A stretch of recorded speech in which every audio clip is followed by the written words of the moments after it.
Joe Biden, whose full name is Joseph Robinette Biden Jr., is an American politician who served as the 46th President of the United States.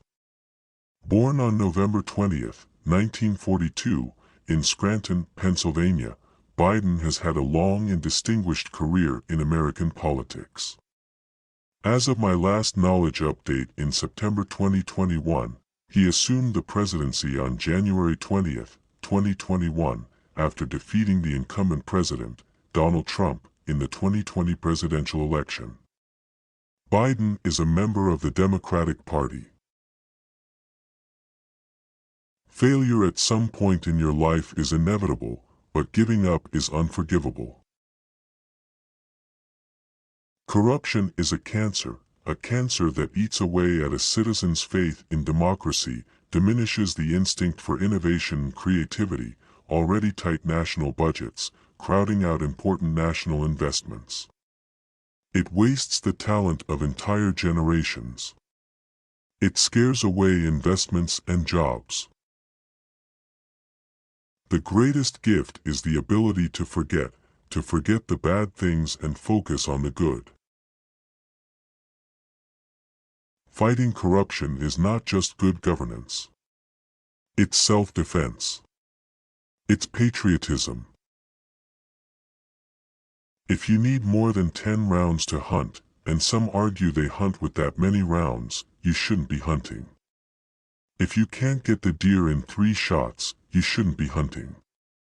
You are an embarrassment.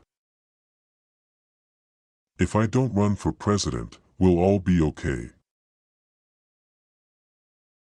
We are America, second to none, and we own the finish line.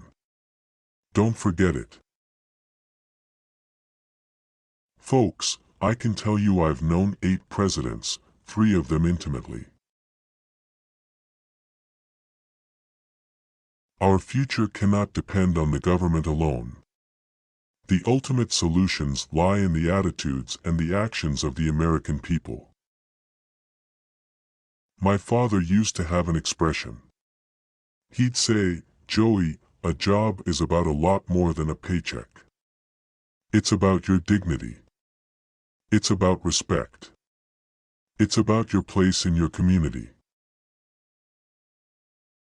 Corruption is just another form of tyranny. I used to stutter really badly. Everybody thinks it's funny. And it's not funny. It's not. We didn't crumble after September 11th. We didn't falter after the Boston Marathon. But we're America.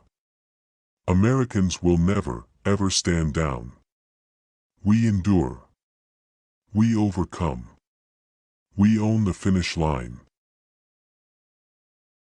The White House isn't the place to learn how to deal with international crisis, the balance of power, war and peace, and the economic future of the next generation. No fundamental social change occurs merely because government acts. It's because civil society, the conscience of a country, begins to rise up and demand change. America doesn't have health insurance. Given a fair shot, given a fair chance, Americans have never, ever let their country down. Never. Never. Ordinary people like us, who do extraordinary things. In Delaware, the largest growth in population is Indian Americans moving from India. You cannot go to a 7-Eleven or a Dunkin' Donuts unless you have a slight Indian accent. I'm not joking. I know I'm not supposed to like muscle cars, but I like muscle cars. You never make fun of anybody with a club foot or a withered arm, but it's open season on anybody who stutters. Life is a matter of really tough choices. In the good old days when I was a senator, I was my own man. No one ever doubts that I mean what I say. The problem is I sometimes say all that I mean. My dad always said, "Champ, the measure of a man is not how often he is knocked down, but how quickly he gets up." My dad used to have an expression, "It is the lucky person who gets up in the morning, puts both feet on the floor, knows what they are about to do, and thinks it still matters." For too long in this society, we have celebrated unrestrained individualism over common community. When my first semester grades came out, my mom and dad told me I wouldn't be playing football. No one making less than $250,000 under Barack Obama's plan will see one single penny of their tax raised, whether it's their capital gains tax, their income tax, investment tax, any tax. The 21st century is going to be the American century. Because we lead not only by the example of our power, but by the power of our example. That is the history of the journey of America. The Chinese have figured out that they have a giant environmental problem. Folks in Beijing, some days, literally can't breathe. Over 1 million Chinese die prematurely every year because of air pollution. Reality has a way of intruding. Reality eventually intrudes on everything. We must rekindle the fire of idealism in our society. We're going to be okay because of the American people. They have more grit, determination, and courage than you can imagine. One of the things I've never been accused of is not caring about people. I believe the American people have a genuine and justifiable fear of government intrusion in what they instinctively know is going to be an ever more intrusive world. Unions did in fact build the middle class. And here's what that did.